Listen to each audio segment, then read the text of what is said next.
ভারতকে লড়তে হয়েছে শুধু পাকিস্তানের সঙ্গে নয়, ভারতকে লড়তে হয়েছে আরও দুটো শক্তির সঙ্গে। আসলে চীন মুখোশ পরে, বন্ধুর মুখোশ পরে আসলে ভারতের শত্রু। শি জিনপিং তাকে যদি মসনদে টিকে থাকতে হয় তাহলে তাকে ভারতের বিরুদ্ধে এইভাবেই চোরাগুপ্তা আক্রমণ করতে হবে। ডেপুটি চিফ অফ স্টাফ কি বলছে? একেবারে ঠিক। আসলে পাকিস্তানকে শুধু খাড়া করেছিল। ভারতের সঙ্গে আপনাদের কতটা সীমানা আর পাকিস্তানের সঙ্গে কতটা সীমানা? তাহলে ভারত কি প্রতিবেশী নয়? দুমুখ নীতিতে চলে চীন। কোথায় চীন ভারতের সম্পর্ক, কোথায় পাকিস্তান, এগুলোর মধ্যে কোনো মিল রয়েছে? আছে। আজকে আপনাদের এই বিশেষ এপিসোডে সেটাই দেখাবো।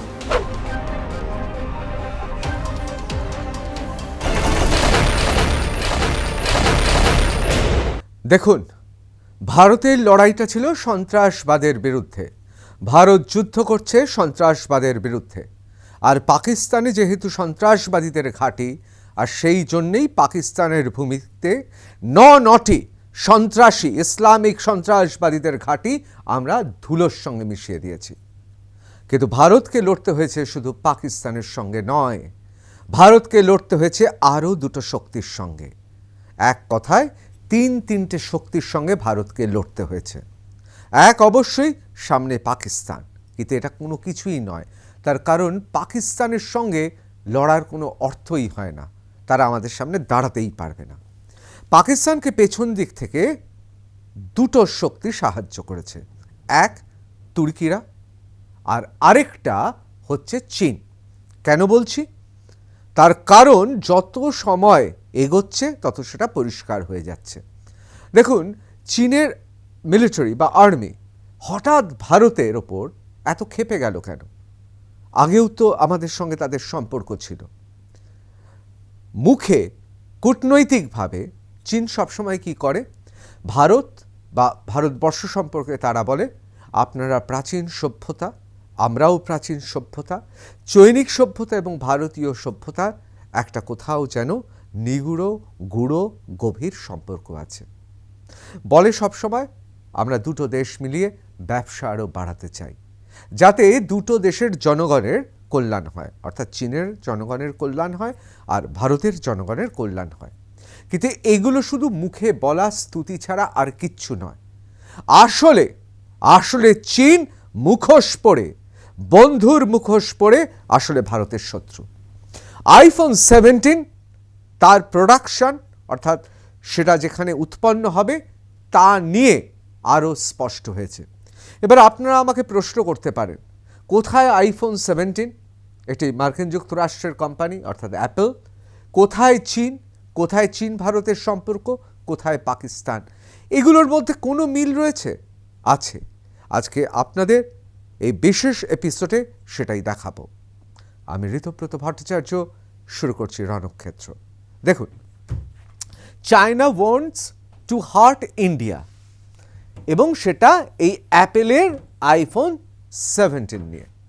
শি জিনপিং তাকে যদি মসনদে টিকে থাকতে হয় তাহলে তাকে ভারতের বিরুদ্ধে এইভাবেই চোরাগুপ্তা আক্রমণ করতে হবে। কেন? একটু বিশদে বলছি। আমি প্রথমেই চলে আসি যে ভারতবর্ষের সেনাপ্রধানরা তারা যখন কথা বলেন না, খুব মেপে কথা বলেন। বিটুইন দ্য লাইনস, অর্থাৎ দুটো লাইনের মধ্যে অনেক অর্থ লুকিয়ে থাকে। আমরা সেই অর্থ প্রথমে পুনরুদ্ধার করব। আমরা প্রথমেই চলে যাব যে deputy chief of army staff lieutenant general Rahul R Singh তিনি কি বলেছিলেন? তিনি বলেছিলেন, not just Pakistan, India faced 3 adversaries in operation Sindoor army, অর্থাৎ এটা আর্মির বক্তব্য। এবার এই 3 অ্যাডভার্সারিজ কারা, যাদের বিরুদ্ধে ভারতকে লড়তে হয়েছে? India faced 3 adversaries during Operation Sindoor, with China and Turkey supporting Pakistan, highlighting the need for improved defense readiness. Beijing saw the confrontation as a live lab to test performance of the weapons and systems supplied by it to Pakistan, and Chinese action reflected its strategy against India of killing with borrowed knife, using Pakistan for its own gains, said Lieutenant General Rahul R. Singh, Deputy Chief of Staff. সুতরাং বুঝতেই পাচ্ছেন deputy chief of staff কি বলছেন, একেবারে ঠিক। আসলে পাকিস্তানকে শুধু খাড়া করেছিল। আসলে কি করছিল, তারা তাদের অস্ত্রের পরীক্ষা করছিল। সেই অস্ত্র কতটা শক্তিশালী, তার কতটা সীমাবদ্ধ, মানে কতটা লিমিটেশনস আছে, এগুলো তারা পরীক্ষা করে দেখছিল। তাদের কাছে এই যুদ্ধটা ছিল একটা ল্যাবরেটরি অথবা পরীক্ষাগার। Turkey helped Pak attack India, sent 350 plus drones, military operatives. দেখুন, ওরা শুধুমাত্র 350-এর বেশি ড্রোন পাঠিয়েছে পাকিস্তানে তা নয়, এই ড্রোনগুলো তো অপারেশন করতে হবে। পাকিস্তানে আসিফ মুনিরের সেনাবাহিনীর সেই ক্ষমতা আছে, সেই পড়াশোনা, সেই প্রযুক্তি তাদের জানা আছে? নেই। তাই জন্য সেই ড্রোনগুলোকে চালানোর জন্য তাদের পাঠাতে হয়েছিল ড্রোন অপারেটরস। এবং এটা তো যে সে ড্রোন অপারেটরস নয়, মিলিটারি অর্থাৎ সামরিক প্রশিক্ষিত ড্রোন অপারেটরস পাঠানো হয়েছে। তার প্রমাণ আছে, এই যে ড্রোনগুলো দেখছেন ব্যবহৃত হয়েছিল, এগুলো পাকিস্তানের ফেলা, আসলে ফেলা তুরস্কের, এবং এই প্রত্যেকটার গায়ে লেখা আছে এগুলো তুরস্কতে তৈরি হয়েছে। এবং খবর রয়েছে যে তুরস্ক থেকেই নিয়ে আসা হয়েছিল ড্রোনগুলো চালানোর জন্য অপারেটরদের। সুতরাং বুঝতেই পাচ্ছেন আমাদের ডেপুটি চিফ অফ স্টাফ আর্মির তিনি যে কথা বলেছেন, কথাটা কতটা গুরুত্বপূর্ণ। এবার চলে আসি, আমরা এই ঘটনার পর সবাই অবশ্যই চীনের ভূমিকা নিয়ে আলোচনা করেছি, এবং চীনকে সরাসরি তাদের মুখপাত্রকে প্রশ্ন করা হয় কেন আপনারা আমাদের অর্থাৎ ভারতের সঙ্গে তো আপনাদের সম্পর্ক ভালো, তাহলে আপনারা পাকিস্তানকে এই অপারেশন সিন্দুরে সন্ত্রাসবাদের বিরুদ্ধে লড়াইতে আপনারা কেন পেছনের দরজা দিয়ে আপনারা সাহায্য করলেন? কি বলছে চীন, কি বলছেন? এই ভদ্রমহিলাকে চিনে রাখুন, ইনি হচ্ছেন ফরেন মিনিস্ট্রি স্পোকসপারসন মাও নিংস, এবং ইনি নিয়মিত প্রেস কনফারেন্সে থাকেন। ইনি হচ্ছেন চৈনিক বৈদেশিক দপ্তরের মুখপাত্র। তিনি কি বলছেন? তাকে যখন প্রশ্ন করা হয়েছে, প্রশ্নের মুখে তো ভ্যাবাচাকা খেয়ে গিয়েছে। কিন্তু এসব ক্ষেত্রে জানেন তো, কূটনৈতিক মিশনে যারা এই মুখপাত্র থাকেন তারা অত্যন্ত স্বতঃস্ফূর্ত, স্মার্ট, চালাক, চতুর হয়। তিনি অত্যন্ত চাতুর্যের সঙ্গে তিনি তার বক্তব্য রেখেছেন। কিন্তু বক্তব্যটা পড়ার পর আমি বলে দেব, আপনাদের বুঝিয়ে দেব কতটা ঠুনকো এই বক্তব্য। মাও নিং অর্থাৎ foreign ministry spokesperson Mao Ning কি বলছেন? I am not familiar with specifics you mention, let me say that China and Pakistan are close neighbours. বলছে না, আমি এরকম প্রশ্নে তো অভ্যস্ত নই, কিন্তু আপনারা যখন বলছেন আমি উত্তর দিচ্ছি যে দেখুন, আপনাদের মনে রাখতে হবে চীন এবং পাকিস্তান প্রতিবেশী দেশ, এনজয়িং ট্র্যাডিশনাল ফ্রেন্ডশিপ, অর্থাৎ আমাদের মধ্যে একটা দীর্ঘদিনের বন্ধুত্ব আছে। এখানে প্রশ্ন হচ্ছে ভারতের সঙ্গে আপনাদের কতটা সীমানা আর পাকিস্তানের সঙ্গে কতটা সীমানা? তাহলে ভারত কি প্রতিবেশী নয়? ভারত কি আমেরিকা বা ইউরোপের দেশ নাকি? ভারত কি আপনাদের প্রতিবেশী নয়? ভারত কি আমেরিকা বা ইউরোপে রয়েছে? ভাবুন, চীনের ফরেন মিনিস্ট্রি স্পোকসপারসন মুখপাত্র, তার হচ্ছে বক্তব্য এই, defence and security cooperation is part of normal cooperation between two countries and does not target any third party. এখানে এনি থার্ড পার্টি বলতে ভারতকে বোঝাচ্ছে, বলছে আমাদের সঙ্গে ডিফেন্স অর্থাৎ সামরিক ক্ষেত্রে এবং নিরাপত্তা ক্ষেত্রে আমাদের সঙ্গে ওদের একটা পার্টনারশিপ আছে। আর ভারতের সঙ্গে কি আছে তোদের? ভারতের সঙ্গে তোদের কি আছে? বৈরিতা আছে, শত্রুতা আছে। আবার ঠিক এই একই বাক্যে খুব পরিষ্কার বলছে does not target any third party, নাম না করে বলছে না ভারতের সঙ্গে আমাদের আমাদের সম্পর্ক খারাপ না। আরে আরে একটা লড়াইতে, সন্ত্রাসবাদের লড়াইতে তোরা গিয়ে সন্ত্রাসবাদীদের সাহায্য করছিস, আবার বলছিস যে ভারতের সঙ্গে সম্পর্ক ভালো। দুমুখ নীতিতে চলে চীন, বুঝতে পারছেন? দুমুখ নীতিতে চলে। ফার্স্ট পোস্ট কি লিখছে? Is China's Xi Jinping stepping down? চায়নায় শি জিনপিংয়ের কি পতন ঘটছে? His absence from BRICS summit fuel speculation. দেখুন, স্বয়ং ডোনাল্ড ট্রাম্প তাকে আমন্ত্রণ জানিয়েছিলেন, এবং আপনারা জানেন ভারত যেমন, ব্রাজিল তেমনই চীন এই ব্রিক্সের ফাউন্ডার মেম্বার, অর্থাৎ প্রতিষ্ঠাতা সদস্য, যারা প্রতিষ্ঠা করেছে। সেইখানে কিন্তু শি জিনপিং যায়নি বা তাকে যেতে দেওয়া হয়নি।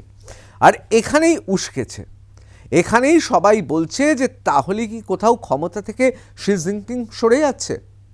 আসলে চীনের সঙ্গে আমাদের কিন্তু পার্থক্য, সেখানে একটাই পার্টি, মুখে বলে তারা ডিক্টেটরশিপ অফ প্রোলেটারিয়েট। আসলে গোটা দুনিয়া জুড়ে তারা ব্যবসা করছে, ব্যবসা করে মুনাফা লুটছে, এবং সেই মুনাফা দিয়ে একদিকে চীনের সাধারণ মানুষের গণতন্ত্র যেমন হরণ করছে, ঠিক সেরকমভাবে ভারতসহ বিভিন্ন দেশ যারা শান্তিকামী তাদের বিরুদ্ধে, এবং যারা সুপার পাওয়ার হতে পারে বা যারা সুপার পাওয়ার তাদের পেছনে লাগছে। এটাই হচ্ছে চীনের চরিত্র। কিন্তু শি জিনপিং এই মুহূর্তে চীন যে অবস্থায় আছে, খুব নড়বড়ে অবস্থায় আছে।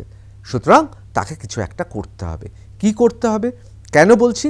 ওই যে আসিম মুনির, অর্থাৎ পাকিস্তান যেখানে গণতন্ত্র নেই, যেখানে তাদের বিরোধী নেতা, জনপ্রিয় নেতা, প্রাক্তন ক্রিকেটার, প্রাক্তন পাকিস্তানের প্রধানমন্ত্রী এবং পাকিস্তানের প্রাক্তন ক্রিকেট টিমের অধিনায়ক ইমরান খানের সঙ্গে যেরকম যৌন নির্যাতন হয়েছে বলে অভিযোগ তাদের কারাগারে, ঠিক সেই রকমই গণতন্ত্রহীন আরেকটা দেশ, সেটা হচ্ছে চীন। সেই চীনেও শি জিনপিংকে একই কাজ করতে হবে যেমন আসিম মুনিরকে করতে হয়েছিল। China's defence minister wants Taiwan, we will get you sooner or later. আমরা তোমাদের, তাড়াতাড়ি হোক দেরি হোক, আমরা তোমাদের ধরবো। ভাবুন, হুমকি দিচ্ছে। Threat after Taipei announces bigger military drills appears to mirror a line from children's film Ninja 2. ভাবুন ভাবুন ভাবুন, যখনই তাইপেই তারা যখন মিলিটারি ড্রিল করছে এবং সেটা যখন দেখা গিয়েছে, ঠিক সেই সময় একেবারে ফিল্মের ডায়লগের মতো বলছে, we will get you sooner or later. অর্থাৎ থ্রেট দিচ্ছে, থ্রেট কালচার। যে থ্রেট কালচার আমরা দেখেছি অভয়ার ক্ষেত্রে, যে থ্রেট কালচার আমরা দেখেছি, সেই থ্রেট কালচারকে 100 গুণ করুন। একটা দেশ থ্রেট দিচ্ছে আরেকটা দেশকে। China's disappearing general put question over Xi Jinping's grip। দেখুন, অনেকে বলছে শি জিনপিংয়ের আস্তে আস্তে করে মুঠো হালকা হচ্ছে। কেন? তার কারণ আপনারা যদি খতিয়ে দেখেন, পাকিস্তানের মতো চীনেতেও একের পর এক বড় বড় জেনারেল, বড় বড় মিলিটারি অফিসার, শীর্ষকর্তা তারা নিখোঁজ হয়ে যাচ্ছেন, তাদের খোঁজ পাওয়া যাচ্ছে না। তারা হয় মৃত, অথবা তারা পালিয়েছেন, অথবা তারা বন্দী। The changes come at a critical time for China as it rivals the United States military and economic terms amid the ever-present question as to whether it will seek to take over democratic Taiwan, which Communist Party leader Xi Jinping has repeatedly said he wants to incorporate as what he sees as an integral part of China. Yet, scores of changes in security and other political positions, including China's top military leadership, have also brought dismal. দেখুন, আমি আপনাদের একটা কথা বলে দিচ্ছি যে একের পর এক এই শীর্ষকর্তারা সরে যাচ্ছে চীনা মিলিটারির মধ্যে। কেন? এক, শি জিনপিং সন্দেহ করছে, তাদের সরিয়ে দিচ্ছে। দুই, ধরে ধরে শি জিনপিং তার অনুগতদের সরিয়ে দেওয়া হচ্ছে। দুটোর মধ্যে যে থিওরি আপনি যান না কেন, আসলে চীন ভালো নেই, আভ্যন্তরীণভাবে ভালো নেই। আর সেই জন্যে তাকে আসিম মুনিরকে যেমন আমরা জানি পেহেলগামের ঘটনা ঘটাতে হয়েছে নিজের দেশের শক্তি প্রমাণ করার জন্য, নিজে ক্ষমতায় থাকার জন্য। শি জিনপিংও কি তাহলে এরকম কিছু করবেন? এই জল্পনা ঘুরছে। এবার চলে আসি, extremely religious, Jaishankar exposes Army Chief Asim Muni's outlook leading to Pahalgam terror attack. দেখুন, আমাদের ভারতবর্ষের গর্ব জয়শঙ্করজি, তিনি খুব পরিষ্কার বলে দিয়েছেন যে বিষাক্ত কথাগুলো আসিম মুনির বলেছেন এবং তারপর পেহেলগাম ঘটনা ঘটেছে। এটা জলের মতো পরিষ্কার যে এই পেহেলগামের ঘটনার পেছনে নিরীহ ২৬ জন মানুষকে এই পৃথিবী থেকে সরে যেতে হলো এবং প্যান্ট খুলে দেখা হলো তারা হিন্দু না মুসলমান, এবং তারপর তাদের গুলি করা হলো, তাদের মারা হলো। এর পেছনে একজনই আছে, অর্থাৎ সামরিক উর্দি পরোহিত আসলে জেহাদি ইসলামিক জঙ্গি আসিম মুনির রয়েছে। আসিম মুনির spewed venom against Hindus weeks before Pahalgam attack. CDS General Chauhan exposes Pakistani army chief. আমাদের আর্মির শীর্ষকর্তা তিনি একেবারে পরিষ্কার করে দিয়েছেন এই আসিম মুনির আসলে একটা জেহাদি, একটা ইসলামিক জঙ্গি, সামরিক বাহিনীর পোশাক পরে রয়েছে। আসল ব্যাপার এটা একটা জঙ্গি। এবার চলে আসি আসল ব্যাপারে। ঠিক জানেন তো, শার্লক হোমস বা ব্যোমকেশ বা ফেলুদা যাই পড়ুন, তারা কি বলে? অপরাধী যখন কোনো অপরাধ করে কোনো না কোনো চিহ্ন ফেলে যায়, আর সেই জন্য পৃথিবীতে সমস্ত অপরাধ তাদের ইচ্ছে করলেই ধরা যায়। বেশিরভাগ ক্ষেত্রে ধরা হয়, কিছু ক্ষেত্রে হয়তো বিভিন্ন কারণে ধরা হয় না, কিন্তু তারা একটা না একটা সূত্র ফেলে যাবে। ঠিক সেরকম আমরা পরিষ্কার দেখলাম পেহেলগামে কি হলো, তারপরে আমরা দেখলাম পাকিস্তান তারা কি ভাবলো। তারা ভাবলো তারা শক্তি পরীক্ষা করবে, চীনের থেকে বরাত নিয়েছিল, একটা ল্যাবরেটরি হবে, এবং চীনও চাইছিল যুদ্ধটা হোক বলে অনেকে মনে করছেন, তাই পাকিস্তানকে লড়িয়ে দিয়েছে। যখন লড়াই শুরু হয়েছে তখন এমন মার খেয়েছে পাকিস্তান, তখন গিয়ে আমেরিকার পায়ে ধরে নিয়েছে, ডোনাল্ড ট্রাম্পের পায়ে ধরে বলছে আমাদের বাঁচান, আমাদের বাঁচান, তা না হলে তো মেরে আমরা পাকিস্তানকে গুড়িয়ে দিতাম পুরো। আমরা খুব পরিষ্কার বলছি, ভারতবর্ষ শান্তির পক্ষে, ভারতবর্ষ অন্য কারো রাষ্ট্রের জমি নিতে চায় না, অন্য কোনো রাষ্ট্র দখলদারি করতে চায় না। ভারতবর্ষ একটা শান্তিকামী গণতান্ত্রিক উদার দেশ, এবং খুব পরিষ্কারভাবে সারা পৃথিবী দেখেছে যে ডোনাল্ড ট্রাম্প তিনি সামাজিক মাধ্যমে লিখে দিলেন এবং পাকিস্তান থেকে আমাদের ফোন করা হয়েছে যুদ্ধবিরতির জন্য। আমরা যদি আর কয়েক ঘন্টা সময় পেতাম তাহলে পাকিস্তানকে গুড়িয়ে দিতাম। কিন্তু ভারতবর্ষ একটা বিরাট দর্শন, কূটনীতি, বৈদেশিক নীতি, সব ক্ষেত্রে শান্তি এবং গণতন্ত্রে বিশ্বাসী দেশ, ওরকম অসভ্য বর্বর দেশ নয়।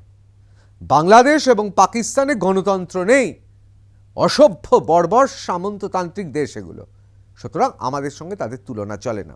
ঠিক সেই রকমই চীন, যেখানে কথায় বলে ডিকটেটরশিপ অফ প্রোলেটারিয়েট, মানে সর্বহারাদের একনায়কতন্ত্র চলছে।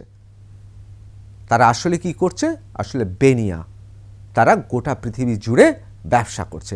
ব্যবসা করুক, বেনিয়াদের প্রতি কারোর রাগ নেই, কিন্তু মুশকিলটা হচ্ছে মুখোশ পরে রয়েছে, বন্ধুত্বের মুখোশ পরে সেলসম্যানের মতো আপনার কাছে এসে বড় বড় কথা বলবে আর পেছন দিক থেকে চাইবে আপনার ঘরে শীত কাটতে। ঠিক সেই ঘটনা ঘটিয়েছে, এবং জঘন্য ঘটনা ঘটিয়েছে চীন। কি করেছে?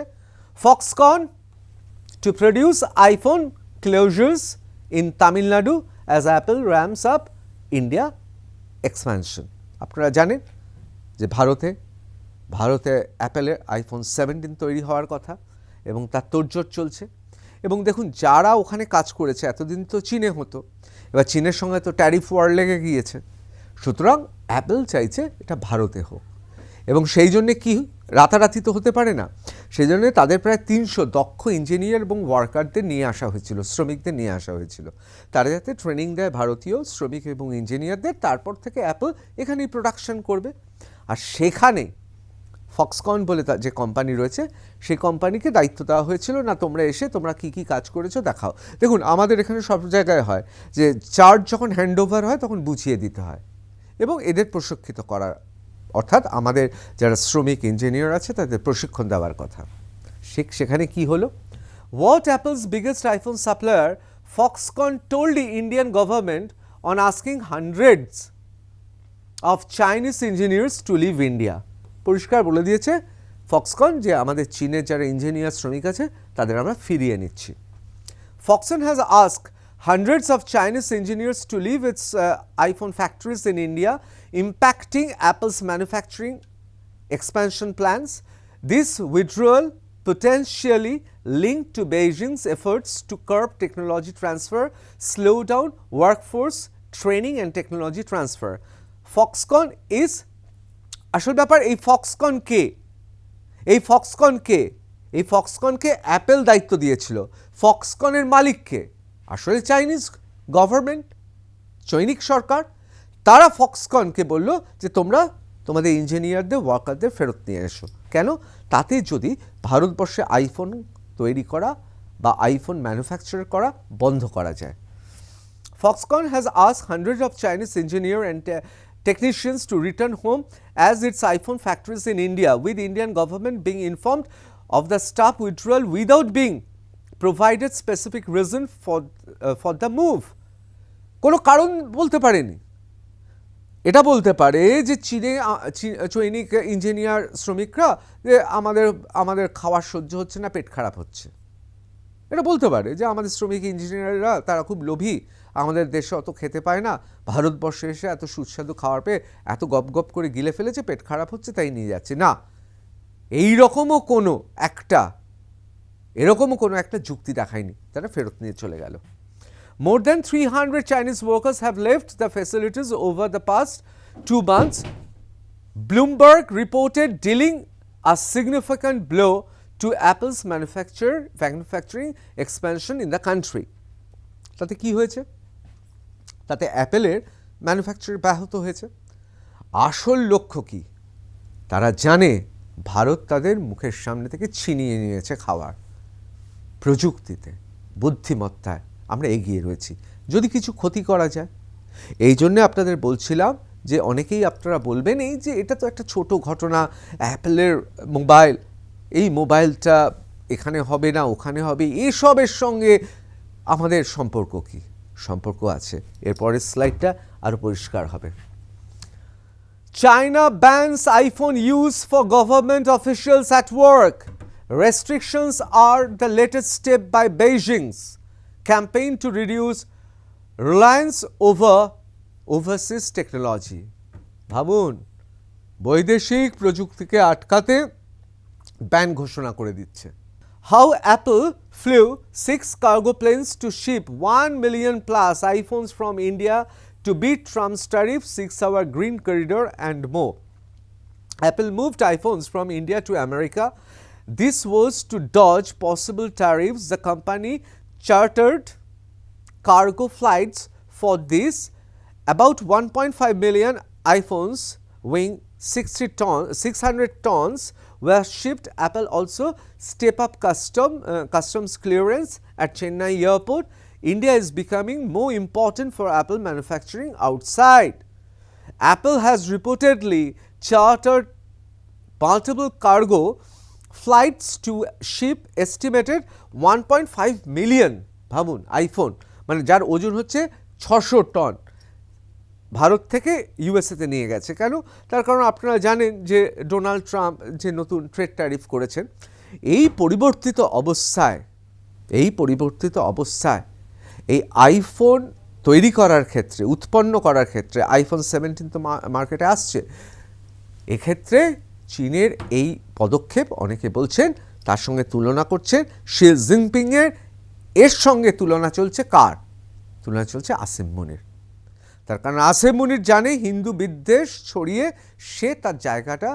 সে তার মসনদটা শক্ত করছে। ঠিক একই কাজ শি জিনপিং করছে না তো? চায়না মুখোশ পরে, বন্ধুত্বের মুখোশ পরে আসলে আমাদের শত্রু নয় তো? এই ছোট্ট ঘটনা আসলে পেহেলগামের মতো নয়। দেখুন, পাকিস্তান বেঈমানদের দেশ, সব দেশে বেঈমান আছে, সমস্ত দেশে বেঈমান আছে, কিন্তু বেঈমানদের একটাই দেশ, তার নাম হচ্ছে পাকিস্তান। কিন্তু পাকিস্তানের বেঈমানি, পাকিস্তানের অসভ্যতামি আর তথাকথিত কমিউনিস্ট বা সমাজতান্ত্রিকদের বদমাইশি একরকম হবে না। এ হচ্ছে হুলোমুখো, তাহলে এ হচ্ছে মেনিমুখো। একটু মুখটাকে ঠিক রেখে মুখোশ পরে কূটনৈতিক বৈদেশিক সব নীতি মেনে সে তার কাজটা করবে। কিন্তু অনেকে বলছেন যে পাহেলগামে যেমন একটা ইশারা আমরা দেখতে পেয়েছিলাম, একটা বড়সড় ঘটনা, তার কারণ তার আগে কি করেছে, সে দাঁড়িয়ে দ্বিজাতি তত্ত্বের কথা বলেছে আসিফ মুনির। সুতরাং সেই রকমভাবে শি জিনপিং তার এই ভারত বিদ্বেষের নিদর্শন আসলে একটা বড় ইশারা নয় তো, সময়ই বলে দেবে। জয় হিন্দ।